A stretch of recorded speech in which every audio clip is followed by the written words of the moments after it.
Saya sudah tersambung dengan Bang Nasir Jamil mewakili PKS. Dibandingkan Pak Suswono, nama Anies dan Ahok secara survei ini unggul. Seberapa percaya diri kemudian koalisi Jakarta Maju bersama dengan Pak Ridwan Kamil? Mundur nggak jangan-jangan ini PKS dari koalisi yang sudah mendeklarasikan diri? Begini, pertama tentu kita melihat Mahkamah Konstitusi itu bukan hanya penyeimbang demokrasi, bukan hanya penjaga konstitusi, tapi juga diakui atau tidak telah menjadi peradilan politik. Dan tentu saja putusan MK beberapa jam lalu bukan hanya pil pahit bagi kelompok tertentu, tapi juga bisa menjadi sirup manis bagi kelompok lainnya. Nah, bagaimana kemudian partai-partai politik terutama yang selama ini sudah berkoalisi untuk mengusung suatu kandidat? Ya tentu saja mereka akan mencermati putusan ini dalam arti melihat bagaimana ke depan pasca putusan ini. Tapi memang di sisi lain saya pribadi menilai bahwa putusan MK itu juga sebenarnya memberikan ruang kepada partai-partai politik untuk menghadirkan apa yang disebut dengan regenerasi kepemimpinan. Jadi sirkulasi elit kepemimpinan itu telah dibuat oleh Mahkamah Konstitusi, ya. Nah, oleh karena itu ini kesempatan sebenarnya bagi partai-partai politik untuk mengusung kader-kadernya yang mumpuni, yang punya kapasitas, kompetensi, kapabilitas dan integritas untuk dipilih oleh masyarakat. Tapi di sisi lain ada realita politik di mana koalisi itu kemudian telah dilakukan. Nah, karenanya kan pertanyaan banyak orang adalah apakah putusan MK itu akan mengubah konstelasi, komposisi, dan koalisi yang hari ini sudah dibangun. Nah, karena itu saya pikir partai-partai politik yang sudah tergabung dalam suatu koalisi, kemudian sudah melakukan deklarasi, ya tentu mereka bisa mengambil keputusan jalan terus, atau seperti apa. Nah, survei itu sendiri memang sebenarnya juga persepsi, ya. Survei itu kan hanya panduan, ya, bukan realita yang sebenarnya.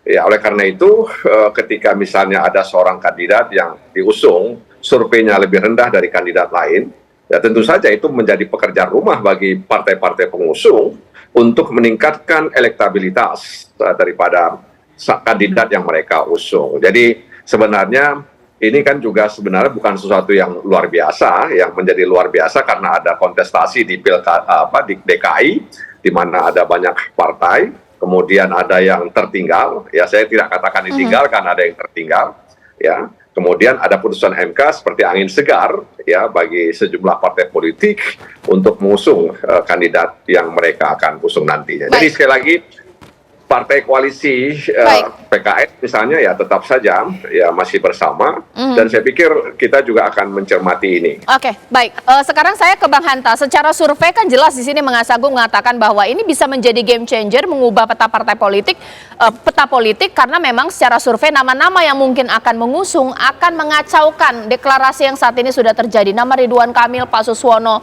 Nah, tapi di-challenge juga oleh Bang Nasir Jamil di sini, Mas Hanta. Survei ini persepsi, belum tentu benar. Ini bagaimana bantahannya? Ya, survei itu justru potret realitas.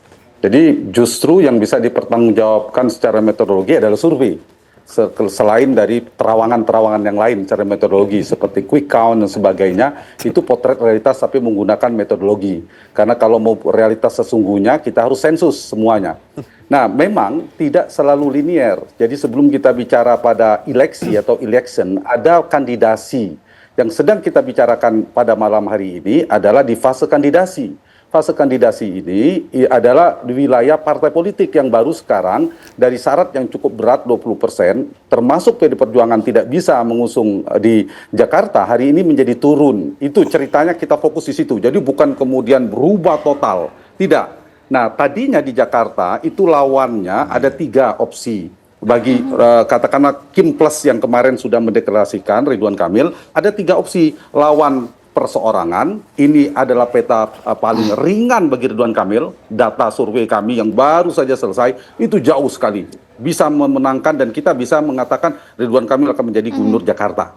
Kalau itu yang terjadi, tapi peluang ini mengecil. Bukan mengecil, hampir tidak ada karena PD Perjuangan bisa maju. Yang kedua, Opsi yang kedua adalah opsi yang tadi ringan, ini opsi kompetitif, melawan kotak kosong. Karena bisa jadi pemilih Anies Baswedan itu melakukan perlawanan, datang untuk memilih yang kertas kosong itu, atau istilahnya bumbu kosong. Ya. Itu adalah opsi kompetitif. Nah, yang ketiga ini yang kita fokuskan di sini. Sekarang yang terbesar kemungkinan terjadi, Ridwan Kamil kalau tidak direvisi oleh Koalisi Indonesia Maju akan mendapat kandidat berat. Dari mana? Dari PDI Perjuangan. Yang bisa dipastikan malam hari ini PDI Perjuangan bisa mengusung. Tapi Anies Baswedan apakah bisa maju? Belum tentu. Tergantung pada PDI Perjuangan apakah bisa maju atau tidak. Nah, yang kedua, kita tidak bisa menyimpulkan lalu Kim bubar. Tidak bisa, karena faktor Jakarta itu juga memiliki benang langsung ke politik nasional. Jangan lupa ada gula-gula politik yang jauh lebih menggiurkan daripada sekedar Jakarta, yaitu pemerintahan baru Prabowo Gibran. Di sana partai plus PKS, kemudian PKB dan Nasdem pasti sudah memiliki pembicaraan, konsesi, negosiasi, kompromi politik untuk pemerintahan yang baru. PKS misalnya sudah bicara tentang, kita lihat di Sumatera Utara soal mendukung Bobi. Kemudian candaan Presiden PKS untuk diajak dalam pemerintahan, dan hari ini bersama Kim Plus. Apalagi Nasdem dan PKB. Jadi per hari ini menurut saya ya, tendensi keluar bubarnya Kim Plus mendukung Ridwan Kamil belum ada tendensinya. Tapi bahwa PDI Perjuangan bisa mengusung sendiri, itu bisa disimpulkan hari ini. Bahwa RK akan mendapatkan lawan tanding yang kuat.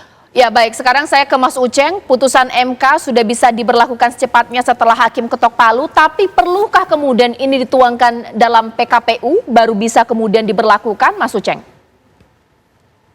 Iya, pada dasarnya kan putusan Mahkamah Konstitusi itu berlaku self executed. Jadi harusnya dia sudah bisa langsung dipakai pada dasarnya. Tetapi tentu saja kalau ada aturan yang berbeda di aturan di bawahnya, itu harus segera dilakukan penyesuaian. Tapi begini Mbak Caca, selentingan kabar sudah mulai beredar di kalangan teman-teman bahwa ada upaya yang dilakukan oleh teman-teman partai politik untuk menyiasati ini. Dan ini lahir karena itu tadi pertarungan yang memang disengaja untuk merusak demokrasi dengan memaksa menjadi satu kandidat. Tadi saya baru dapat pesan WhatsApp dari beberapa teman-teman yang sering di DPR, itu mengatakan pembicaraan beberapa orang di sana itu mulai mau menyiasati dengan mengatakan ya ini diberlakukan hanya bagi partai-partai yang tidak punya kursi di DPR pusat. Jadi aturan ini hanya berlaku untuk partai-partai dalam tanda kutip kecil gitu. Sedangkan partai-partai besar itu kemudian tetap mengikuti pola biasa. Dan itu rencananya katanya mau dituangkan dalam undang-undang pilkada. Nah ini yang saya khawatirkan. Tapi begini, putusan MK yang sebenarnya secara demokrasi ini cukup baik, itu harusnya dijaga.